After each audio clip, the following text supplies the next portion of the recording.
ओम शांति। आज का टॉपिक है रिश्तों को कौन तोड़ता है।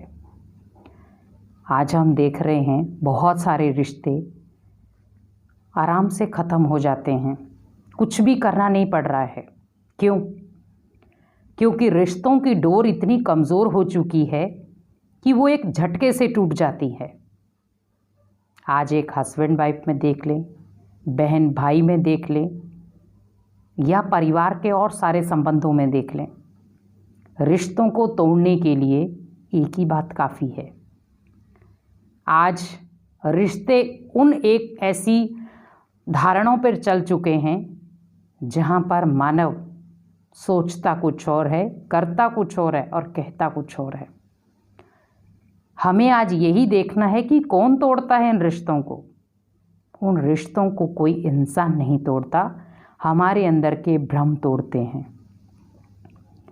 मान लो जैसे हम किसी को कुछ ना कुछ कह देते हैं जो उसके मन को बहुत बड़ी चोट पहुंचाता है, वहीं रिश्ता टूटने के कगार पर आ जाता है। जहां पर हम देखते हैं कि हम एक दूसरे को रिगार्ड देते लेकिन दूसरा हमें रिगार्ड नहीं देता, रिश्ता फिर टूटने के कगार पे आ जाता। अगर किसी को किसी चीज़ का वहम पड़ गया, कमी उसकी है लेकिन हम उसके वहम को निकाल नहीं पा रहे और धीरे धीरे वो वहम शक और शक का धीरे धीरे वो कांटा सूली बन जाता है और वही मौत का कारण बन जाता है। इसी प्रकार हमें देखना है कि रिश्तों के बीच में ये कड़वाहट क्यों? क्योंकि आज हम एक दूसरे को नहीं समझ पा रहे। जैसे हम कहते भी हैं कि मन का भाव कुछ और लेकिन सोचने वाले की भावना कुछ और होगी। क्योंकि जैसा आपका मन सोच रहा है, आप नहीं देख सकते कि दूसरे का मन क्या सोच रहा है, क्योंकि आप अपने मन की फीलिंग को जानते हैं लेकिन दूसरे के मन की फीलिंग को आप नहीं जानते। अगर आप जान जाएं तो रिश्ते टूटे नहीं। क्योंकि अगर हमें रिश्तों को बचाना है तो हर एक के मन की फीलिंग का रिस्पेक्ट करें। क्या सिचुएशन थी, क्या प्रॉब्लम थी और किस दायरे में रह करके मैंने उस रिश्ते को तोड़ा। क्योंकि आज रिश्तों का कारण कुछ और नहीं है, धन का अत्यधिक अभाव है। संबंधों में कड़वाहट है कि एक दूसरे को हम ज़्यादा इज्जत नहीं दे पाते, या हम अगर बहुत बिजी हैं उसके बीच में अगर हमें कोई तंग करता है, तो बच्चे ना होने पर, बच्चा हो गया तो भी, या ऐसे छोटे छोटे कारण जो रिश्तों को ख़त्म करते हैं। मीन्स मान सम्मान, कोई कारण नहीं है रिश्तों को तोड़ने का, क्योंकि रिश्तों को तोड़ने का और जोड़ने का कार्य हम खुद कर सकते हैं। लेकिन फिर भी हम रिश्तों को टाइम नहीं देते। पहले अपने मन को पूरा विधि पूर्वक जाने कि मेरा मन पॉजिटिव तरीके से ज़्यादा कार्य करता है या नेगेटिव तरीके से ज़्यादा कार्य करता है। चिंतन करें बैठकर, क्योंकि जब आप चिंतन करेंगे बैठकर तो आप खुद एक चीज़ का फील करेंगे कि मेरा मन सबसे ज़्यादा कौन सी चीज़ को रिसीव करता है। भले वो परिवार की कितनी भी बड़ी बड़ी घटनाएं हों, किस चीज़ को वो ज़्यादा रिसीव करता है। आप अगर उस चीज़ को आप देख लें तो रिश्तों में कड़वाहट या टूटना बंद हो जाए।